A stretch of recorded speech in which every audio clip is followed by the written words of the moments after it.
말씀 읽겠습니다. 창세기 24장 10절부터 15절 그리고 61절부터 67절까지 한 절씩 교독하겠습니다.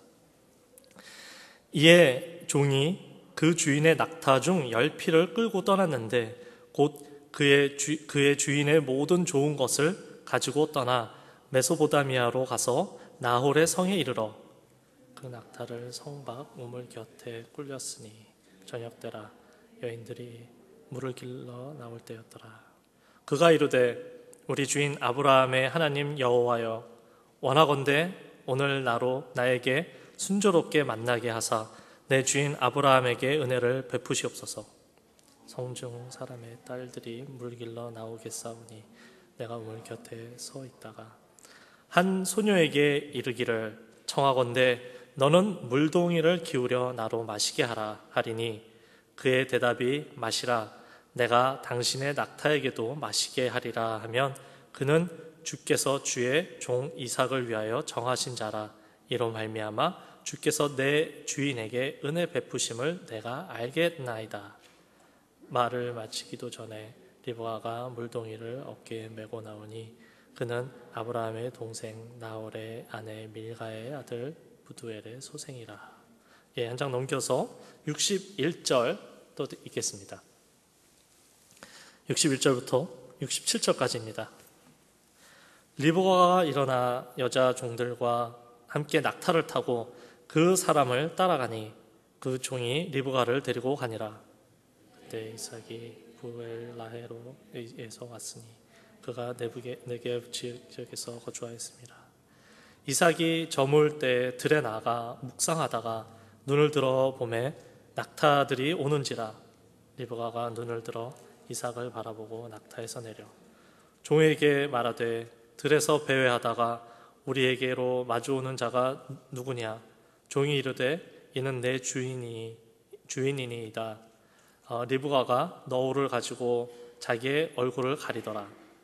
종이 그 행한 일을 다 이삭에게 하려매 이삭이 리브가를 인도하여 그의 어머니 사라의 장막으로 들어오고 그를 맞이하여 아내로 삼고 사랑하였으니 이삭이 그의 어머니를 장례한 후에 위로를 얻었더라.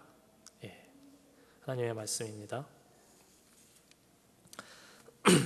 좀 길죠. 이 긴 성경 말씀을 좀 길지만 저희가 읽은 이유는 구약의 성경 말씀들은 대부분 어떤 말씀들이냐면은 이제 스토리입니다. 나레티브입니다. 그래서 스토리를 알려면은 쭉 읽어야 합니다.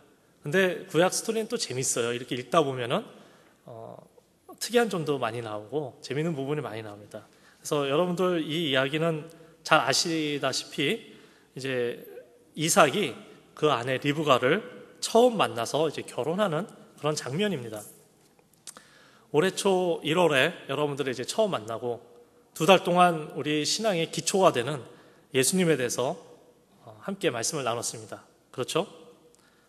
앞으로 나누고 싶은 말씀이 참 많이 있는데요. 오늘은 성경은 결혼에 대해서 어떻게 말하고 있는지를 잠시 나누려고 합니다.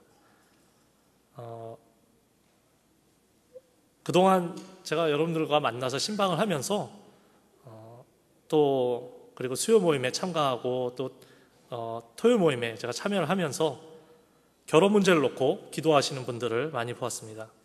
이제 조금 있으면 결혼할 커플도 있고 또 언제든지 결혼할 준비가 되어 있는 분들도 있고 또 아직 결혼하기 이른 분도 좀 이른 분들도 있지만은 우리 모두는 하나님께서 어떤 결혼을 원하시는지를 우리가 알아야 하는 것입니다.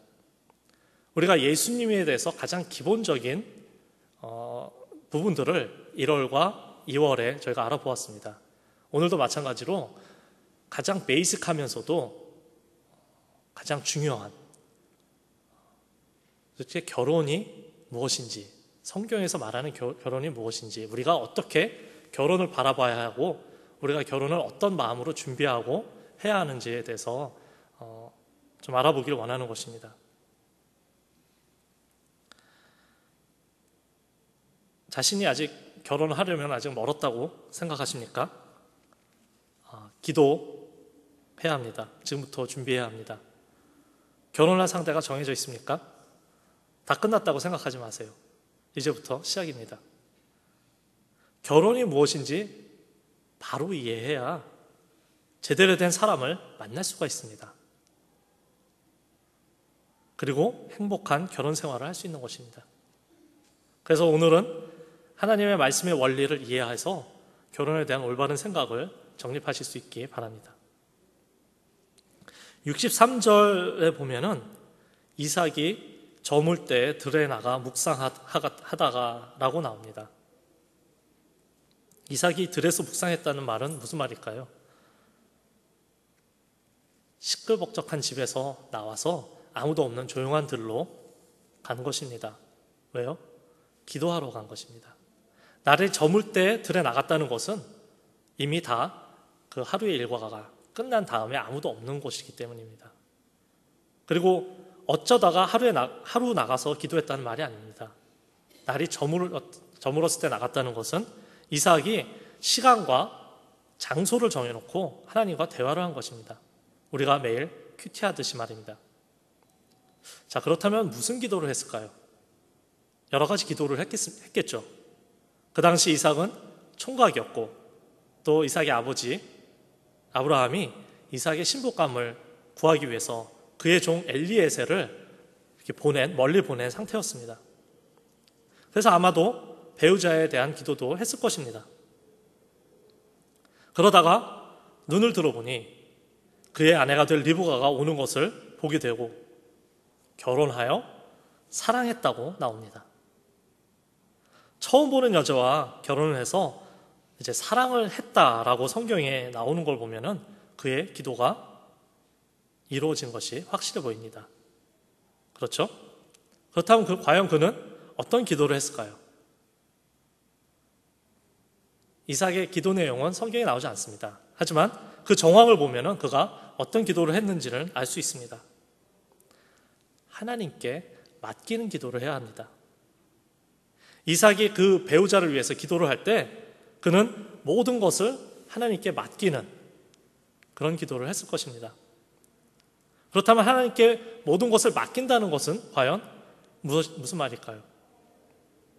첫째로, 결혼을 하나님이 직접 세우셨다는 것을 믿는 것입니다. 결혼과 가정은 인간이 만들어낸 제도가 아니라 하나님께서 만드신 제도입니다. 그래서 가정을 디바인 인스티튜션이라고도 합니다.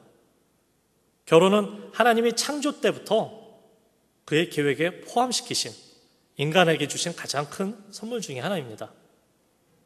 창세기 2장 18절에서 보면은 하나님께서 이렇게 말씀하십니다. 사람의 독처하는 것이 좋지 못하니 내가 그를 위하여 돕는 배필을 지으리라고 하셨습니다. 하나님께서 6일 동안 세상을 창조하시면서 하루가 지나고 만드신 것을 보시고 보기 좋았더라고 하셨습니다. 창세기 1장에 하나님이 보시기에 좋았더라라는 말씀이 7번이나 반복되고 있습니다. 잘 아시죠? 사람을 지으시고 나서는 심히 좋았더라라고 말씀하십니다. 그런데 하나님께서 보시기에 좋지 않은 것이 또 하나 있었습니다. 그것은 무엇이었겠습니까? 사람이 혼자 있는 것입니다.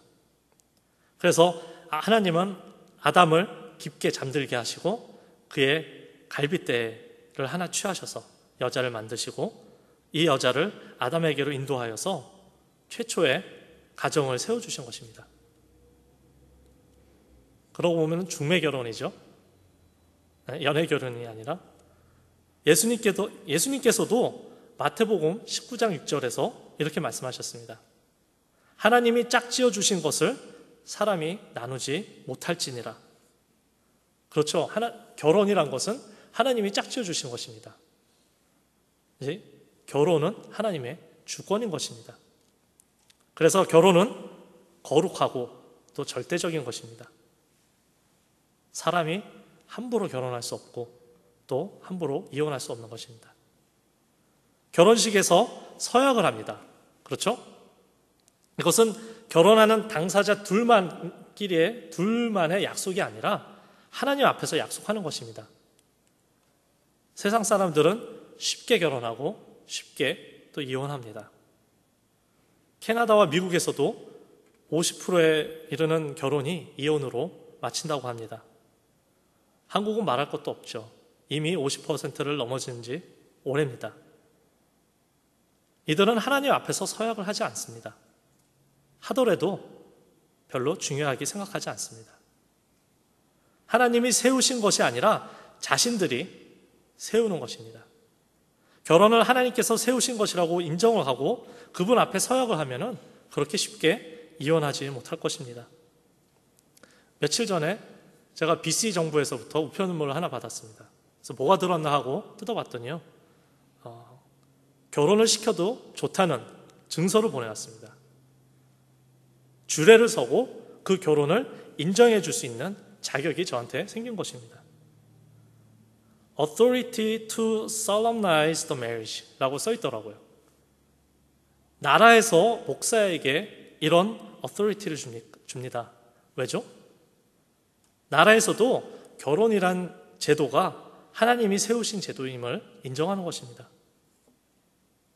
결혼이라는 이 약속의 관계로 들어가기 전에 이 점을 마음에 새기시기 바랍니다.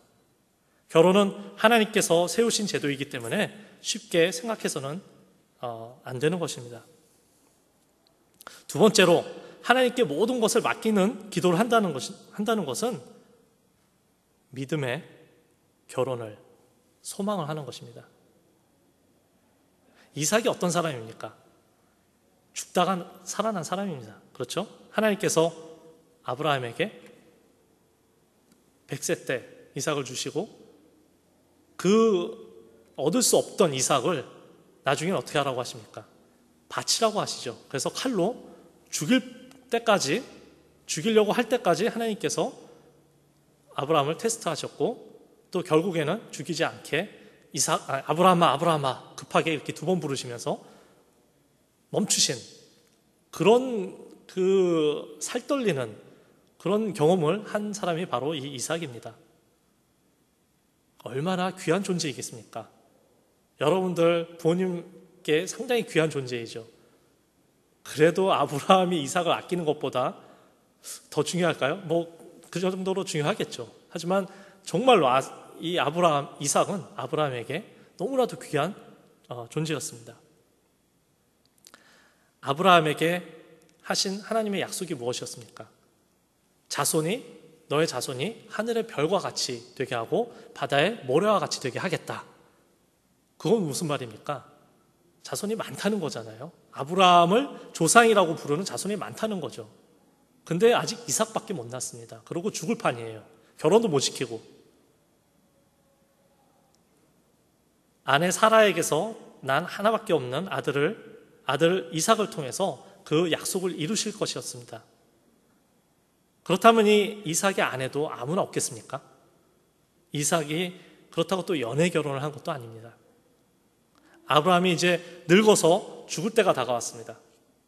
그때 자기 집의 신실한 종이고 또 오랫동안 자기와 함께 인생을 동행한 늙은 종 엘리에셀에게 며느리를 구해오도록 부탁을 합니다.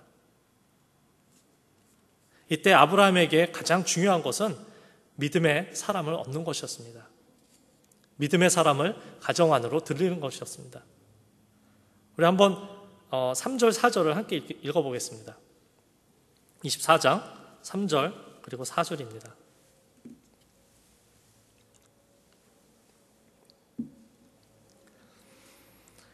내가 같이 읽겠습니다. 내가 너에게 하늘의 하나님, 땅의 하나님이신 여호와를 가리켜 맹세하게 하노니 너는 내가 거주하는 이 지방 가나안 족속의 딸 중에서 내 아들을 위하여 아내를 택하지 말고 내 고향 내 족속에게로 가서 내 아들 이삭을 위해 아내를 택하라. 예, 아브라함이 그 며느리의 아브라함이 고르는 며느리의 자격은 첫째로 자신의 고향 사람이 되어야 한다는 것입니다. 왜 고향에서 데리고 오라고 했을까요? 여러분들 아시죠? 아브라함이 얼마나 먼 거리를 이동해 왔는지. 하나님이 너의 친척과 집을 떠나서 하나님, 내가 인도할 땅으로 가라 해서 떠나는데 얼마나 먼 곳을 왔습니까? 근데 다시 그쪽으로 가라고 합니다.